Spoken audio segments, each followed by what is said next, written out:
Hey everyone, good afternoon, good morning, whenever you might be watching this. My name is Bill Ikest, known by some as Wild Bill, PFB, Patient Friendly Bill. I'm talking today with my friend Chuck Acquisto, and Chuck and I have known each other for several years through HFMA. Chuck's a past president of Northern California HFMA. He's also a regional executive with HFMA for Region 11.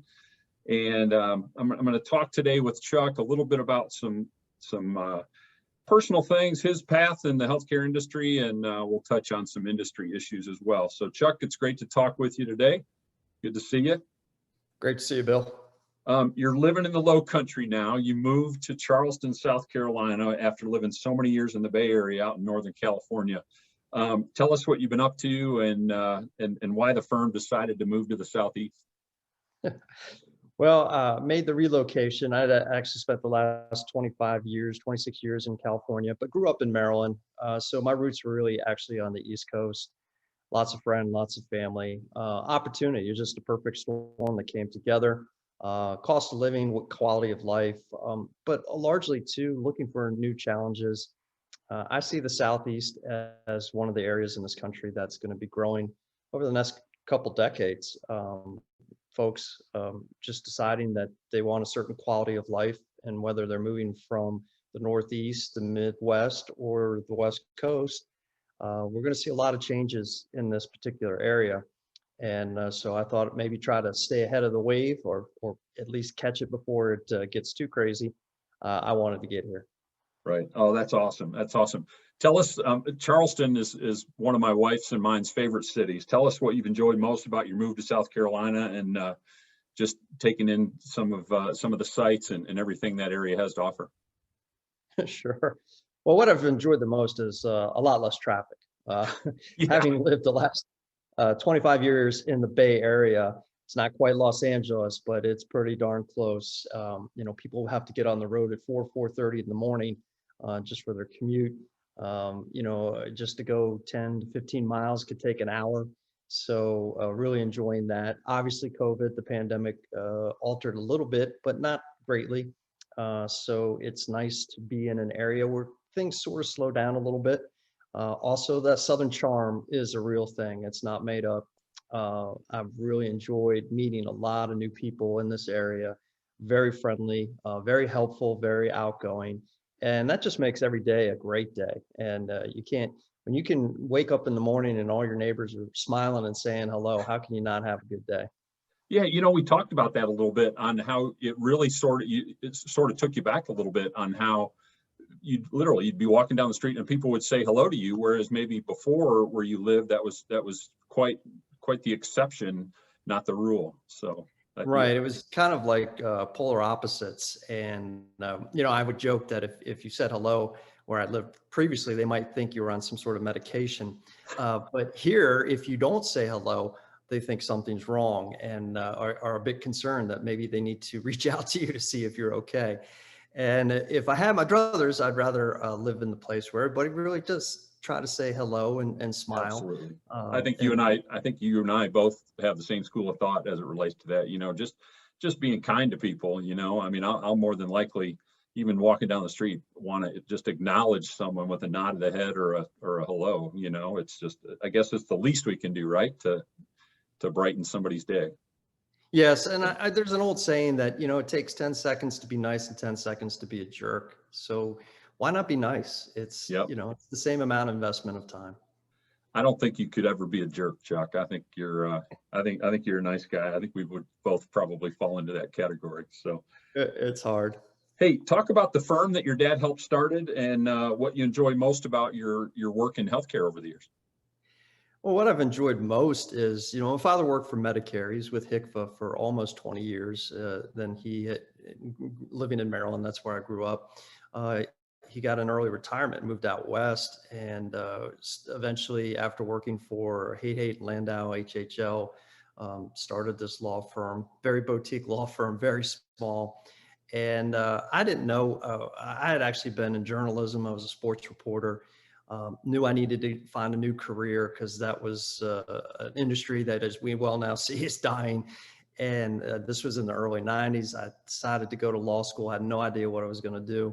And while I was there, my father actually started the firm. I went out after my second year and worked for him during the summer. And what I immediately liked about it, unlike a lot of law, there is some resolutions in what we do in the healthcare industry at a much quicker pace than what you see in most cases that are just personal injury or lawsuits that generally drag on for years and years and years. And what we see on television is nowhere near what really is happening in courtrooms in the law. They condense it into an hour. If it's a movie, 2 hours. So it's not really true and accurate. But I really, within a month or two, was grasping the process that we go through in healthcare in trying to resolve disputes, and the immediacy of it was what attracted me most. That's great. That's great. We'll talk about the firm in a minute a little bit more to kind of pinpoint the specific services that you guys are offering. But it's important when you're talking about healthcare law in South Carolina to mention Lawrence Ladaga. Lawrence is Mr. Healthcare in the state of South Carolina when it comes to helping providers. I loved hearing that you guys have connected. Obviously, there's a lot of business to go around. You guys can be resources for each other and whatnot. But just talk about that relationship a little bit and just getting to know Lawrence. Oh, sure. Well, actually, my first experience here in South Carolina was at the HFMA Region 5 Southeastern Summit. And just seems about every other person was coming up to me saying, you've got to meet Lawrence. And for whatever reason, our paths just didn't cross during that whole conference, which was right before COVID kind of shut everything down. When I got here, one of the first things I wanted to do was meet this legendary Lawrence. And so we quickly connected. We agreed to meet for lunch. We hit it off so well that we now do a monthly lunch where we get together. We go to a different restaurant somewhere in the Charleston area. We joke about it. When I was in California, there was actually a healthcare attorneys association. Well, we have that here. It's really a party of two. It's Lawrence and myself. And he enjoys it just as much because he kind of felt like he was out on an island and didn't have anyone to talk with about, the issues that we face and what we do and the complications that exist in dealing with hospital contracts and payers. And so we speak the language. We don't spend the whole lunch talking shop, but It is nice that we can compare and contrast. We both agree that we're not rivals. We're actually, more like allies in trying to help each other out. And whether it's, in working with hospitals or even again from the HFMA standpoint, how can we serve to help that organization? And he's been a big help as well as far as that goes. And that's great. Well, Lawrence is one of a kind. I mean, they broke the mold when they made him, and everybody that knows him holds him in real high regard, and he's definitely a special guy. So talk a little more specifically now, if you would, just about the area of the revenue cycle that Stephenson, Acquisto, and Colman focuses on specifically, and kind of, what your sweet spots are. Sure. What we are, we're a law firm first and foremost. So what we tend to specialize is in when appeals have met the end of the road and there's that wall. We're the firm that's going to help you if you decide to go over the wall. We have anywhere from 16 to 17 attorneys. We are licensed in 16 states in the United States. We hope to grow that. So we are able to handle, in many of it is the managed care aspect. That's really our sweet spot. The contracts will dictate how that's going to be decided. And usually those disputes are arbitration, which still requires an attorney. But we can take matters to state courts, federal courts. And that sort of is our specialty because, again, we are a law firm. We do appeals, and we do everything in the revenue cycle. We handle workers' comp. We also do TPL, third-party liability, in states where it is permissible. We handle any kind of underpayment or payment dispute that exists between a provider and a health plan / payer. And we have now over 26 years experience, and that's all we do. We consider it a boutique law firm, and we know what we do, and we do it well. Yeah, that's great. You know, you mentioned about managed contracts, and one of the things that I've heard a lot here lately, we've got a couple payers and providers here in the Atlanta area that are at odds right now, you know, in negotiations. And one of the challenges is a lot of times when those contracts are being negotiated, there's not always somebody from the revenue cycle at the table. And so a lot of times when it comes to actually executing those contracts and billing some of those certain claims, some of the support and the terms that are more beneficial to the organization from a billing and follow-up and payments reimbursement standpoint are not necessarily in there. So I think it's important that that providers really make sure that they're looking at some of those specific some of that specific language so that they don't have those problems on down the road, because you and I know we've been doing this a long time. There's so much administrative burden, so much rework on the back end. And I know there are a lot of companies out there in kind of, if you will, the denial management space. Some companies want to are consider themselves in the denial prevention phase, others where they want to get to the root cause and prevent these from happening. Others of us, Namaji included, and as well as your firm, are handling it more on the back end for denial management. And there's just there's a lot of opportunity to really help recover revenue that many of the hospitals just leave on the table. And again, I want to emphasize that you and I know a lot of really good people and a lot of really good companies that sort of play in this space. And so this us talking today is not necessarily an endorsement for one or the other, but just to remind hospitals to have the conversation, right, and to reach out. And especially if they're going through some of the things they're going through now with having a hard time finding and keeping good staff, then they need somebody to kind of supplement their efforts internally to really recover as much of this revenue as possible. I've been really surprised at the numbers, and I know you probably know some of the statistics too about just how much is really being left on the table. So you do, and one of the things too, Bill. I mean, with the revenue cycle, and that's always been an issue with silos and participation, really understanding how the whole engine works.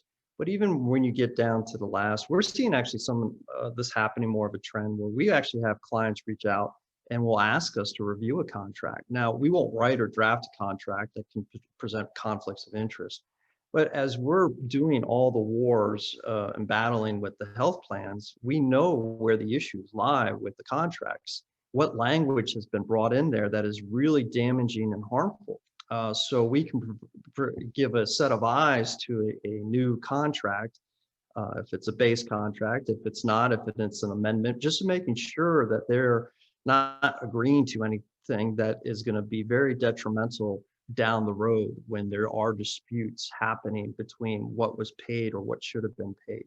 And, that's something that we like to do, because the job of any of us is to make the health plan's job a little bit harder, but for the provider side, to make sure that the revenue cycle goes a lot smoother and that there's not the constant hiccups and errors that are occurring because of language that's been inserted in the contract. Right. Many of these contracts have grown from, in the last 3 decades, from 5-10 page contracts to now we're seeing 30 to 70 page contracts, and that's not the rates, that's just all the additional language that's been inserted. Yeah, it really is hard to keep up with. And I would venture to say that a lot of the people in the revenue cycle certainly aren't familiar with some of those specific terms and contract language, like others are. But again, I think it's important for us to emphasize that to all of the providers out there, everybody knows what their strengths are. They know the areas where they're challenged. When you look at all of the denials, more often than not, it's a much greater population than the business office has resources to throw at. And so the hospital, I think, would probably tell you that they do a pretty good job with certain denials. And then there are others that they're maybe not as good at. And you're not going to get all of them. I mean, some of them are just really pretty challenging and difficult, I'm sure, to appeal or overturn. But there are others that with the right amount of effort and the right amount of expertise can certainly translate into cash for the organization. And hopefully through that process, you make some tweaks that maybe will prevent those denials or at least reduce those number of denials further down the road. So You know, I think that's the thing again that we're encouraging today, and just in talking, is that there are good people, good companies, good resources out here that hospitals are really encouraged to take advantage of, so that between their effort and, you know, maybe a business partner's effort, they can see a lot better results and really feel like they're getting their arms around that problem. Because I don't know about you, man, but I feel like we've been talking about denials for as long as we've been in the industry. And, you know, and yes, it's one of those things, it just doesn't seem to be getting a whole lot better. yes. And I would say too, Bill, one of the biggest mistakes, I always refer, like the old 60s term for money was bread. Do you have any bread? And one of the things I like to say is that, you know, don't wait too long. Don't turn that bread into croutons. I think there's this reluctance sometimes on a provider standpoint to quickly move the matter, escalate it, whether it's through the appeals process or if it's exhausted, to move it into the next phase of dispute. They have to be aggressive. And, you know, the longer you hold on to something and trying to resolve it, the more challenging it becomes. And a lot of times, the less likely you're going to be successful, whether it's something that's been put in the contract that says now your statute of limitations has been exhausted, or maybe having other difficulties such as coming up with people who could testify or provide documentation. So it's imperative of knowing, you know, how long should something stay internal before it needs to be potentially turned over, because there's just not enough, as you said, full-time employees to handle that kind of And the law of workload. diminishing returns, you know, the longer it sits out there, the less likely it is that you're going to see it. Right. So, and I think, you know, at least with my experience with denial management, you know, getting the files and getting somebody started is not necessarily a heavy lift. It's not necessarily a difficult process. You know, it's you know, 835. You can do a tremendous amount of work if you just had the 835 files, which we already know exist. And you know, again just decide if are there certain payers, are there certain denial types that make sense, and more often than not, the vendor is willing to carve out whatever it is that you want them to work. So, you know, one of the things I've always liked about your firm, and certainly Namaji tries to do this, and I've been with other companies over the years that have tried to do this, is really be a source of education for the providers, because I really do believe that information is power. And as you you know, as staff are working through some of these issues and having to push back on payers when they follow up on claims and whatnot, you know, having the information and an understanding of some of the state statutes and the specifics can really go a long way toward helping somebody have success in, you know, resolving some of these claims that they're working, for sure. No, that's absolutely true. And you know, the best process is educating your clients and making sure that if there's any questions that you can help them out and resolve. We've been very forward in telling all our clients we do in-service. We actually go to them and we put on education from the legal perspective. We, you know, with respect to contracts and case law and what can and cannot help them. We also have been very active with HFMA for over 30 years. We've spoken at many HFMA events, both locally, regionally, as well as nationally. Same for AHAM. We've done quite a bit with them. In fact, the managing partner now is chief legal counsel for AHAM organization. Oh, okay. So we are very much at the forefront with making sure that we put that education out there and that there's no charge for it, because the more we can have the providers being educated and sharing what's worked and what hasn't worked, the better it's going to be for them. Mm-hmm. I think a common theme that we've hit on today is that we really are all in this together, and it's certainly important for us to collaborate and communicate and try to be a resource for each other. So, hey, any other issues as you've been out and about and talking to folks? Any other issues going on in the healthcare industry that seem to be hot topics right now that are really kind of causing people to lose some sleep at night, or anything in particular that you've heard? Well, there's always the surprise billing, which has kind of crept up, and that's been the hot buzz for like probably the last 5 or 6 months. Just like everything that comes along, it'll sort itself out. It's going to provide a lot of headaches initially. In out west, there's always been case law that kind of already kind of addressed that typical issue. We do know that, look, from experience, that most states, in terms of the legislature and the courts, are always going to be on the side of the patient. They come first. They're the one that get people elected. So Right. we understand that. It's really difficult to find many states that are very provider friendly. It's just a challenge. And so what has to happen is, making sure that if there are issues that the hospital associations in the states are made aware of, they're fairly active. But that seems to be one a little bit more out of our realm, that the new technologies and COVID and the pandemic has created is employment and staffing are big issues. For hospitals, just keeping nurses on staff has been a Yeah. big issue. But now, if you talk to even the business and the revenue cycle folks, they used to worry about maybe the local hospital near them, maybe, poaching some of their folks. Well, people can work remotely from anywhere now, which is great. It's a huge cost savings and probably sometimes can be good quality of life. However, that does open up the whole country It sure to does. the fact that your talent could go somewhere else. And so that is a big concern. If you have somebody that's really talented, is how do I keep them? Because before, you just had to worry about, are they going to pick up and move to another facility? And now that's expanded greatly. So that is a big issue that'll be talked about for the next few years, as we're still trying to figure out the remote work.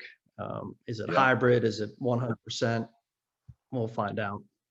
Well, we're hearing a little bit, exactly, kind of that hybrid, people coming back into the office. I mean, I do believe the work remotely is sustainable, but it's going to take, I think, a little bit of an adjusted skill set for leaders, especially revenue cycle leaders who, are working hard to not only have results, but create a culture, like you said, where it's a place that people want to be and enjoy being and feel productive in. So, yeah, I think a lot of that has to roll out. I'll tell you again, man, one of the first things somebody told me in healthcare is, whatever you learn, put it in pencil, because it's going to change. And it's just that the industry, I mean, you look back over the years, there's just it seems like every year there's some new set of challenges that presents itself, whether it's regulation related or whatever. It's pretty interesting. So it certainly keeps us on our toes, and in many ways keeps a lot of us in business too. It sure does. It sure does. Hey, as we wrap this up on a little more personal note, tell me some of the best advice you received over the years in your professional life. Oh, professional life. Well, before my professional life, my grandmother, who I call Graham, had one of the greatest sayings is, you want to dance, you have to pay the fiddler. And, you could kind of apply that even to your work life. You got to work hard to enjoy the good things. And so that's important. As for professional life, I was lucky that once I made the switch into a law career, I got to learn right at the elbow of my father for 16 years. And a lot like Lawrence, everybody knew him in California. And I learned that, your smile on your face is your real business card. And that is most important. He taught me the importance of, you make sure you get back to somebody as quickly as possible. You're always polite. You always say hello. I can never get to the point where he had a photographic memory where he could remember people's names and telephone numbers off the top of his head. And I wish I had that talent, but I work at it. And that's probably more through of anything else. It's just being able to observe him for 16 years and how he went about his daily business was the greatest asset I had. There wasn't one particular saying that he had. It was just more a day-to-day lesson on, this is how you do setting the example, right? Yeah, exactly. And he was a role model for sure. My dad and I never worked together, but I very, very much consider him a role model. I mean, he was just that guy that, treat everybody the way you want to be treated. And he knew no strangers, and people always said he gave the best hugs. And so, yeah, that's something that we both share, is a real appreciation for the kind of people that our dads were. So that's awesome. And I know, having known you as long as I have, I know that he'd be proud of the things that you've accomplished and the fine young man that you are. So well, thank you. I try to strive for that, because it's really his name that's on that law firm door. So I have a great respect for that, and I make sure to honor it. Absolutely, absolutely. So where can we expect to see you next? Well, I'm definitely heading back to Region 5. So HFMA's Region 5 South, the Eastern Summit's going to be in Nashville. So that's my next stop. And I look forward to seeing some of the folks, because really that was the last, one of the last major conferences before It the was. pandemic hit. Yeah. And so it's kind of been put on hiatus for a little bit. So it'll be great.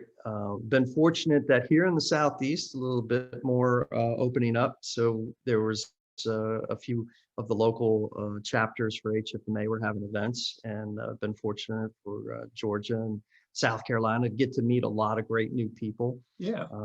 Yeah, so that's where I'll be heading next. Good to see some familiar faces and meet some new ones. Looking forward to it.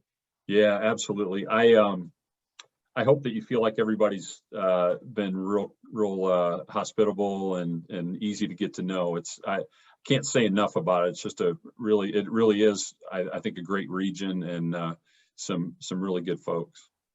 It is. I was blessed being involved in HFMA at a national level. I got to meet a lot of people who are from this area, such as yourself. We first met at a HFMA leadership training conference, and that was great. And but even a lot of the CAT team members that are from this Southeast region. Yep. And I think we talked about how we're all trying to partner together, and that's really what happens here in the Southeast. It is, how can we help each other out? If we can't do it, let's find somebody that can for the person. Most definitely. That's awesome. Chuck, it's always good to talk to you, man. I value your friendship, and look forward to seeing you in Nashville, and appreciate the chance to visit with you. I can't wait to see you in person again, Bill. Take care. You too. Have a great day. You too.